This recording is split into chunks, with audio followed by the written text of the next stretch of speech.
Following the failed vote on the settlement regulation bill, Prime Minister Benjamin Netanyahu has approved new construction in West Bank settlements. The bill, which attempted to evade a high court ruling ordering the eviction of 5 homes in Beit El's Ulpana neighborhood, was voted down 69 to 22. Netanyahu and Housing and Construction Minister Ariel Atias gave the green light on 851 new housing units, 300 for Beit El and 551 for 4 other settlements. The two agreed to immediately issue the construction tenders.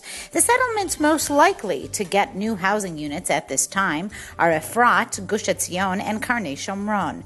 Netanyahu is risking censure by the United States and Europe, which have repeatedly voiced their objection to expanding existing settlements.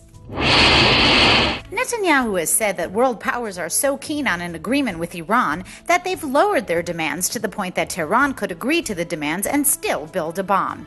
He added that the demands that the P5+1 placed on Iran during the recent negotiations were woefully inadequate. Netanyahu also reiterated his stand on what the demands should be: halting all uranium enrichment, removing all enriched material from the country, and dismantling the underground facility at Qom.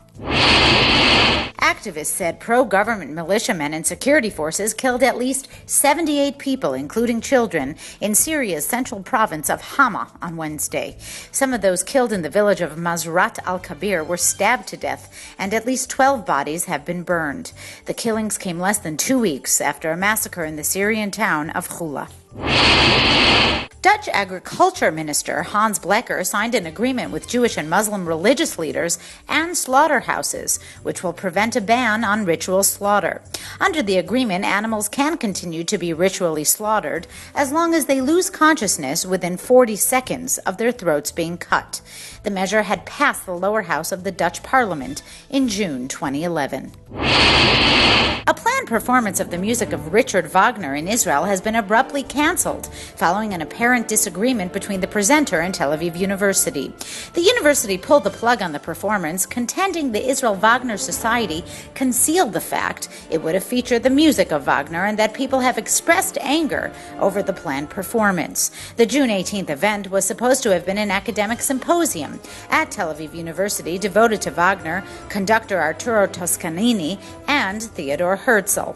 Wagner has long been considered taboo in Israel because of the composer's anti-Semitic personal views.